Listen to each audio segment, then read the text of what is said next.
The Chicago White Sox were embarrassed in Kansas City. They lost the series finale and lost 3 of 4. White Sox are heading to the cellar of the AL Central, and a poor showing this weekend against the Astros might just get them there. Sox looked lifeless at the plate against a Royals starter that had an ERA north of 8 entering the game. White Sox welcome back Jose Abreu this weekend, but the focus needs to be on accountability within the White Sox organization. You are Locked On White Sox, your daily Chicago White Sox podcast, part of the Locked On Podcast Network, your team every day.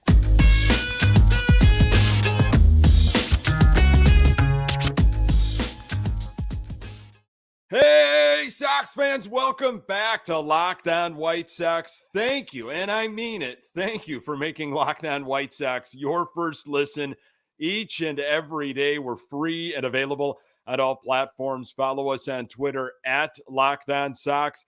Also, subscribe to our YouTube channel. Just search Locked On White Sox. Today's episode is brought to you by Game Time. Download the Game Time app, create an account, and use code LOCKEDONMLB for $20 off your first purchase. Last-minute tickets, lowest price, guaranteed. Hey, I'm your host, Nick Morawski, a lifelong diehard Chicago White Sox fan, recording this podcast just blocks from the ballpark in beautiful Bridgeport. You can find me on Twitter at Nick_GGTV. Locked On White Sox is part of the Locked On Podcast Network, your team every day. Our Chicago White Sox take on the Houston Astros on Friday. Michael Kopech on the hill for the Sox. Catch every pitch of the White Sox hometown broadcast with Sirius XM on the SXM app. Search White Sox. Well, just when we thought it couldn't get any worse, Sox dropped the finale to the Royals 4-3. Our White Sox are now 13-26 on the season. Only 123 more games to go, folks. I mean, they're on their way to the cellar. The White Sox, there's no doubt about it in my mind, unfortunately. With what I just saw and you saw, outplayed, outmanaged. Sox could not hit. Not a bad outing by Mike Clevenger at all. Obviously, you had the Lucas Giolito start, which was probably the highlight of the series. Sox tried to, they made it close. They tried to figure it out in the end, but the Royals beat them to the punch. And honestly, the way that game ended on Thursday, if the Sox were in that situation, I don't think they put a bunt on. I don't think they put the pressure on the Royals and score that way. They would probably have whoever's up at the plate try to hit, and there'd be a ground out or a strikeout, a couple pop outs. Who knows? Point is, Sox lost 3 of 4 to the Royals. And, again, if things go bad this weekend against the Astros, you could see the Sox in the bottom of the AL Central come Monday. Rick Hahn will get in front of the media on Friday. Apparently, I'm sure he will. He does before every homestand. And I hope he gets some serious questions and yet he answers them. But I have a feeling he will deflect and he will focus on Jose Abreu's homecoming and the return of Hendricks, Crochet, and Moncada. Look, the White Sox are in real trouble. After his awful start on Wednesday, this is what Lance Lynn had to say. We've won our last 2 series against the Twins and Reds. We win Thursday. We push this one. So that's called chipping away. That is an actual quote from somebody that we expected so much more from. Chipping away? You have got to be kidding me. I mean, I guess what else is Lance Lynn going to say? Maybe he's just having some fun and just trolling White Sox fans. Saying that is like Rick Hahn saying that just a couple of years ago, hey, we won the division and I won Executive of the Year in 2020. Remember that? It's a what have you done lately type of league. But the White Sox organization, they survive on lifting up the small amounts of success that they've had, putting those on a pedestal instead of aiming much, much higher. Series wins are important, but to dig out of the hole that the White Sox have created, the Sox need to sweep a few series, several series, go win like 12 out of 15. Even if the Sox won on Thursday and split with the last place Royals, I would still have an empty feeling. There was an MLB article. The blurb was from Scott Merkin. One quick fix, I guess, for every ball club and for the White Sox, like it has been for the last several years. Get healthy was the theme. This was the write-up. The team has performed well below expectations through the first 6 weeks of the season, but they also have rarely had their full complement of regulars together. That will change soon as closer Liam Hendricks and left-handed reliever Garrett Crochet are expected back in the next week, and third baseman Yohan Moncada expected back this weekend. Third baseman designated hitter Jake Berger also left Wednesday on an injury rehab assignment. Hendricks will be an especially poignant return as he's now in remission after battling through treatment for non-Hodgkin's lymphoma. All that is true from Scott Merkin. They haven't had a lot of opportunities for all their regulars to play together, but that has been a theme over the last few years. I mean, so eventually you got to say, well, it's probably more than an accident. Something's going on here. There's deeper stuff happening within this organization and with this group of players. Health is simply not going to do it, in my opinion. I mean, everything needs to change within this organization, and it's not going to happen within this season. It's going to take a while, and I'm not sure, if the Sox continue to lose and it just gets really, really bad, if that forces ownership change, if that forces, the guts, the cogs of the machine to have to be reimagined. Scotty Pods, Ozzie, and Chuck, they talked about this in the pregame on NBC Sports Chicago Thursday. And Scotty Pods kind of, he's a pretty conservative guy. I don't think he wants to ruffle too many feathers, which I get. But he came after Grifol in his way during the pregame, calling Grifol out, calling the coaching staff out for not having this White Sox team prepared, especially with fundamentals. And I loved hearing that. I mean, even Chuck saying, the whole organization, front office included, is at fault. And, Ozzie's always got something. No doubt about that. So when Pedro Grifol was hired this past fall, this is what he said. I'm going to remind you of this. We will be fundamentally sound. We will play with passion, pride for this uniform. This means something. We will respect the game, our fans, and earn their trust.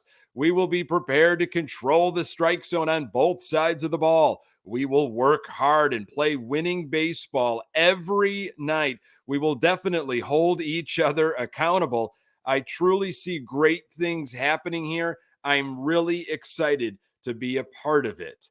And then Hahn added during that press conference, we sit here today and with the hiring of Pedro feel like we are taking a major step to putting ourselves back on track on the trajectory we all felt we were on over the previous seasons prior to last season's disappointment.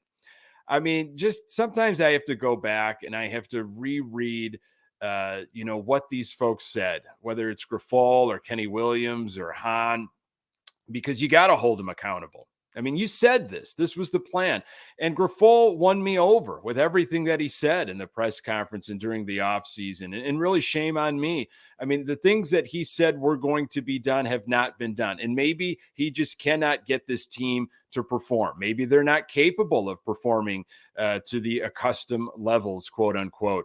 I don't know, but a few wins every now and then is just not going to cut it for this team that's 13-26. And they do not have a lot of time for starting pitchers to figure it out. This was Pedro after Wednesday's loss. All I can say is these guys are going to figure it out. Cease is going to. In my conversations with him, he says he feels good. He felt strong the other day. He feels like he's close to putting a good run together.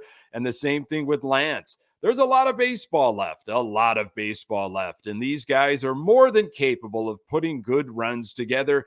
And I'm looking to see these guys put it not only together as individuals, but as a staff, and then give us a chance to do what we did Tuesday, which that was the lone win in Kansas City. So here are some ERAs from our starting staff as we wait for them to figure it out, as Grifol trusts they will. Giolito with a 3.59 ERA, Clevenger 4.84 as he came into his Thursday outing. Cease 5.58, Kopech 5.97, and Lance Lynn, one of the worst in all of MLB, 7.51.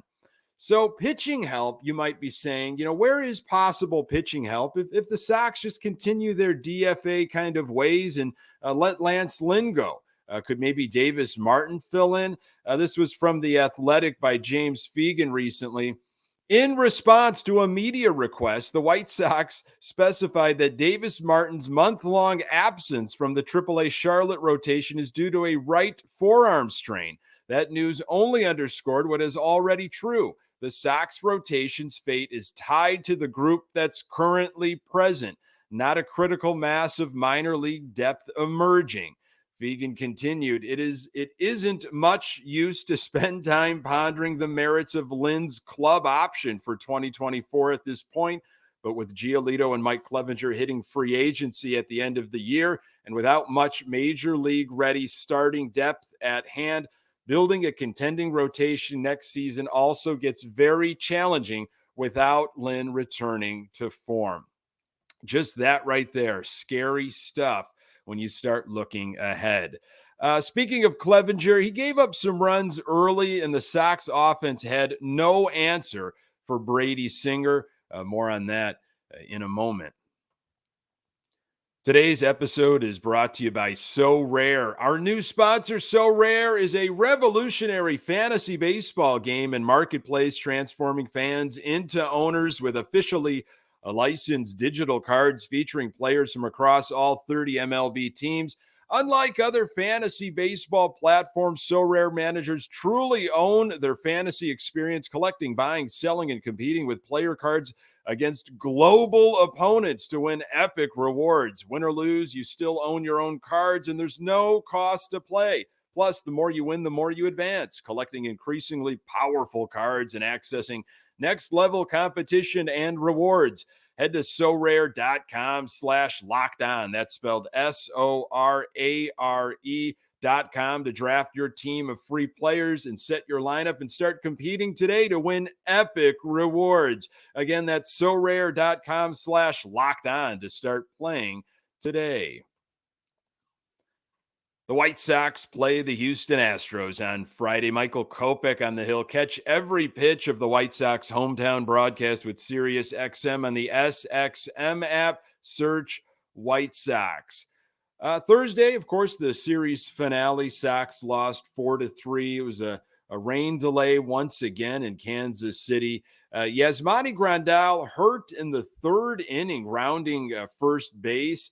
Left the game with hamstring tightness as Sebi took over. We'll go bottom of second here. Mike Clevenger, again, I was tracking, what Clevenger would do when he got to 2 strikes on these Royal hitters who are absolutely pesky. I believe they're one of the best hitting teams with 2 strikes. They make contact. They swing the bat. So Clevenger used the slider with 2 strikes to get a strikeout in the second, and then a 2-2 fastball in the zone with 2 outs, and Massey crushed it for a solo home run down right field, 1-0 KC early. So small sample size there, but that has been the theme throughout this trip in Kansas City. With 2 strikes, White Sox pitchers, especially Lance Lynn on Wednesday, wanted to fill up the zone. You got to get out of that zone, make it tempting, go nasty, high, low. It was way too much of the plate. Top of third, a 2-out double by Benintendi. Andrew Vaughn with an RBI single to tie the game. Bottom of third, one hit, and that was a solo home run, 35 pitches for Clevenger after 3. So not a bad line. Bottom four, Royals had first and second, 1 out. Clevenger had Garcia 0-2, tried to throw a 2-2 cutter later in the at-bat, and it hung in the zone. It was smashed for a 2-run hit. Garcia ended up on third. 3-1 Kansas City. Clevenger went upstairs on Massey with 2 strikes and got him to chase for a strikeout. And then Fermin on 2 strikes popped up to Zavala. Clevenger going up in the zone in that inning, which was good to see, mixing up the eye levels. Royals starter Brady Singer's ERA was north of 8 coming into the game on Thursday. He went 6 innings, and the Sox managed just 5 hits and 1 run off of him. It stayed 3-1 for a while, and then top of 8 with 2 outs. Sox got a rally going. Vaughn and Perez got on. Then Luis Robert Jr. with a 2-run double down the left field line to tie the game at 3, all off Aroldis Chapman. Remember when he was the most dangerous pitcher in MLB? I mean, he could still get it up there velocity-wise, but man, I just feel like there isn't a big fear off of him anymore. Bottom 8, Joe Kelly came in, clean inning. I mean, he's been looking sharp. You know, he's got the velocity coupled with some control. I mean, that's a great combination. Top of 9, Sox could not do anything, and you just felt it. You really felt it. I didn't know how it was going to happen, but I just felt like this was it. The Royals will walk it off here. Lopez came in the game, issued a leadoff walk, and I said it out loud. Well, that's going to come around to score. He was relying on a slider and a 100-mile-per-hour fastball.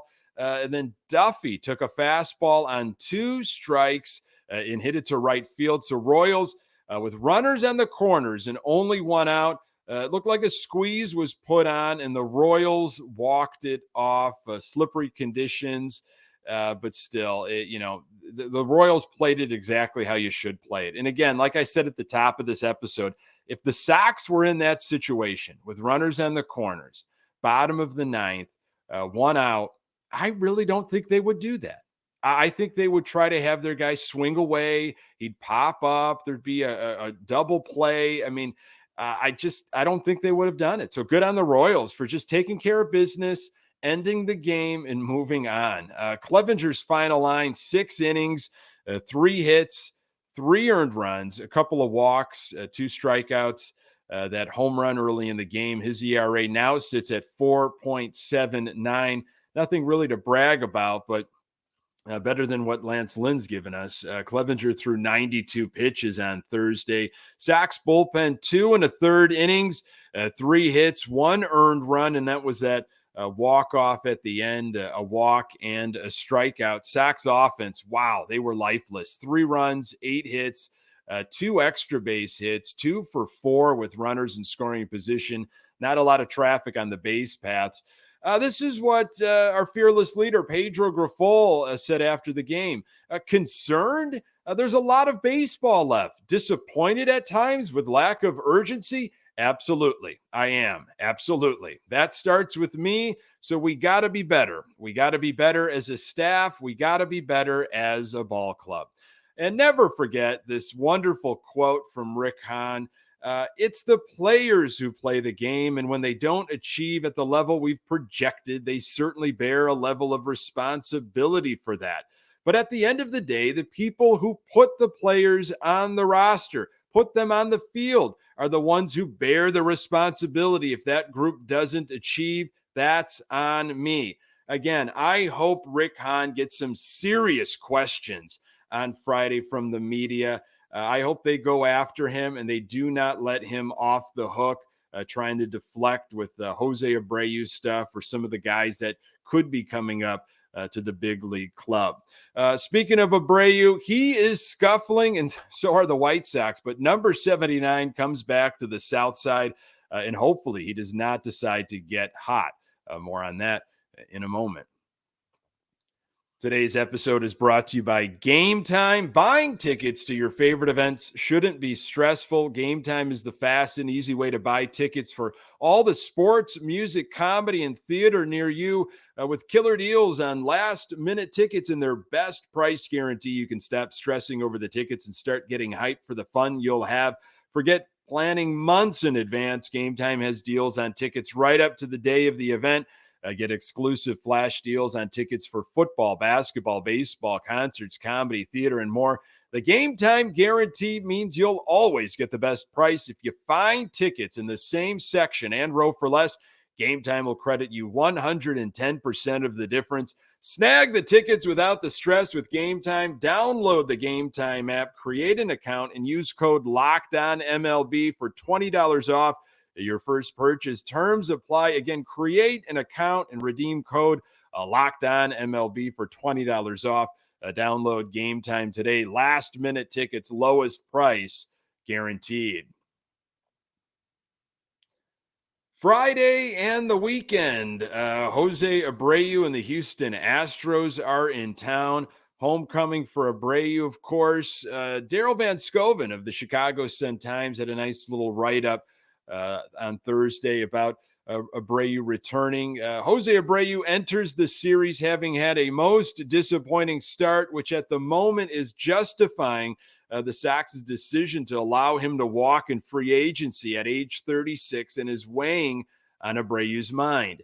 He is batting .218, .265, .261 with a .525 OPS and has not homered in 151 plate appearances after hitting a career low 15 homers for the Sox last season, but posting a .304, .378, .446 batting line.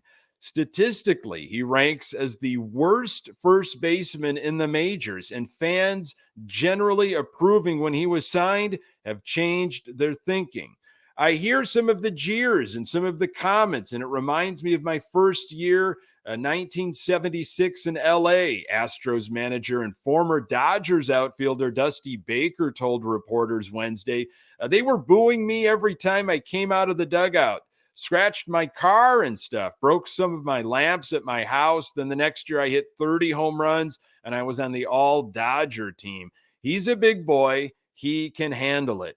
Baker rested Abreu Wednesday, but said there was no way he wouldn't play Friday. So obviously he's going to get a standing ovation on Friday from Sox fans. There will be, I'm sure, a video tribute, as there should be. I was at the game years ago when Frank Thomas came back in an Athletics jersey, his first series back.